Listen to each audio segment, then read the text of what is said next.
कबीर परमेश्वर जी की असीम कृपा से आज आप सत्संग सुनने के लिए उपस्थित हुए। पुण्यात्माओं, परमेश्वर ने स्वयं ही आकर के हमें ज्ञान बताया है और उस ज्ञान के बिना सब जो हमने सुना था वो पूरा ज्ञान था। कहते हैं भक्ति मुक्ति के दाता सतगुरु, भटकत प्राण फिरंदा, उस साहिब के हुक्म बिना नहीं तरवर पात हिलंदा। उस परमात्मा की असीम रजा आपके ऊपर हुई है। जब तक ये प्राणी परमेश्वर की शरण ग्रहण नहीं करता तब तक तो ये अपना प्रारब्ध ही भोग रहा होता है।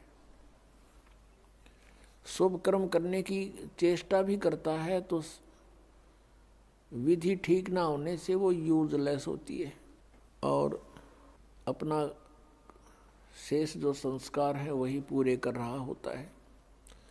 जिसमें पूर्ण परमात्मा की शरण में ये प्राणी आ जाता है, मर्यादावत चलता है, सतनाम का सिमरण करता है, गुरु जी के से प्राप्त उपदेश का विधिवत श्रवण करता है, फिर उसका सब कार्य परमात्मा से ही होता है।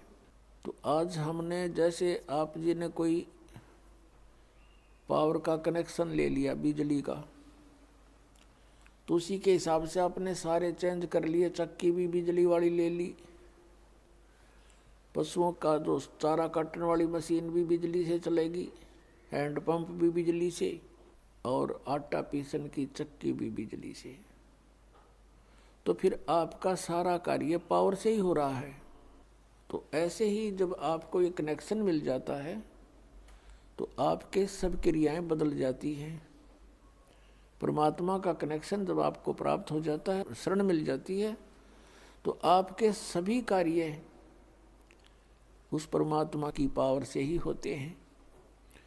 या कहते हैं भक्ति मुक्ति के दाता सतगुरु, भटकत प्राणी फिरंदा, उस साहिब के हुक्म बिना नहीं तरवर पात हिलंदा। उपदेश ग्रहण करके और फिर प्राणी भटकता है इधर उधर, मन को स्थिर नहीं करके कितना और जाता है, किसी संतों के पास जाता है या अन्य किसी और उपासना स्थल पर जैसे पहले भटका करते वहाँ जाता है। उसके लिए कहते हैं कि भक्ति और मुक्ति के सतगुरु ही दाता हैं, अन्य कोई नहीं है।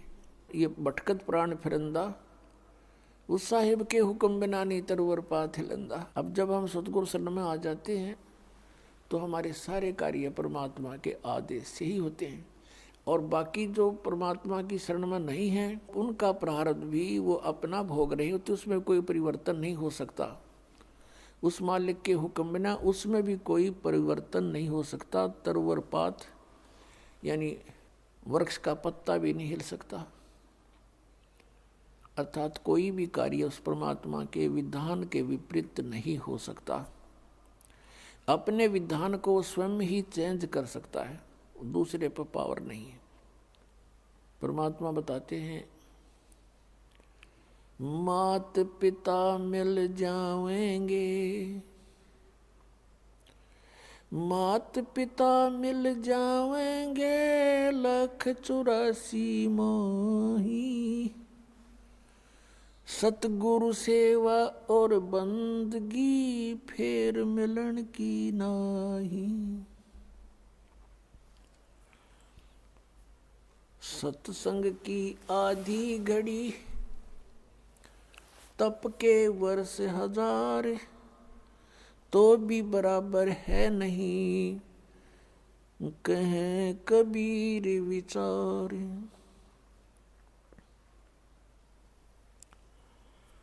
परमात्मा हमें याद दिलाते हैं कि तुम मनुष्य जीवन प्राप्त करके परमात्मा की प्राप्ति के लिए कोशिश करते हो। वो पुण्यात्मा जो पिछले भी जन्मों में मनुष्य शरीर धारण किए हुए थे और भक्ति कर रहे थे, उनको फिर तुरंत मनुष्य जीवन प्राप्त हो जाता है और फिर उनके अंदर पिछली जो प्रेरणाएं होती हैं परमात्मा की, वो विद्यमान रहती है। वो उसका अपना संस्कार है, वो कहाँ जन्मा है। जैसे पवित्र हिंदू धर्म में जन्म हुआ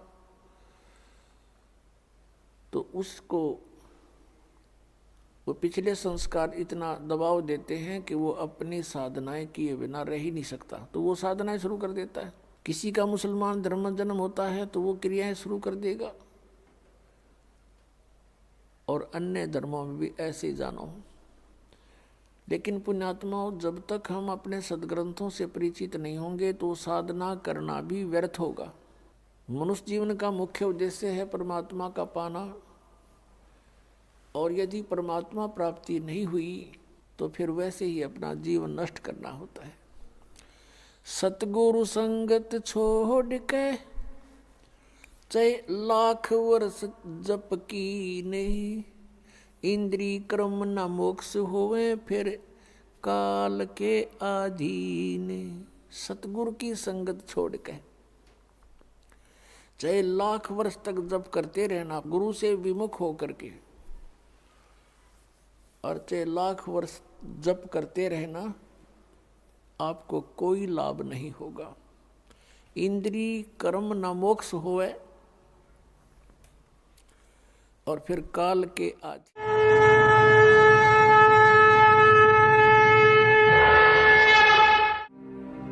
और अधिक जानकारी वसंत रामपाल जी महाराज जी से निशुल्क नाम दीक्षा प्राप्त करने के लिए संपर्क करें।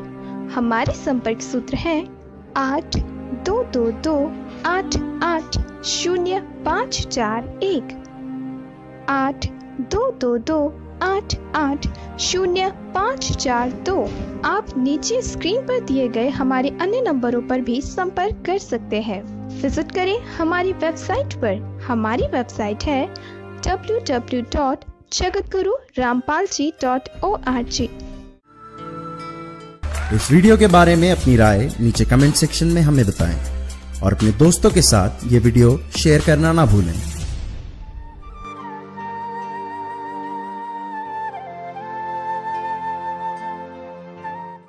इस ज्ञान को जितना फैलाओगे आपको उतना ही पुण्य मिलेगा, ये सत्य मान लीजिए।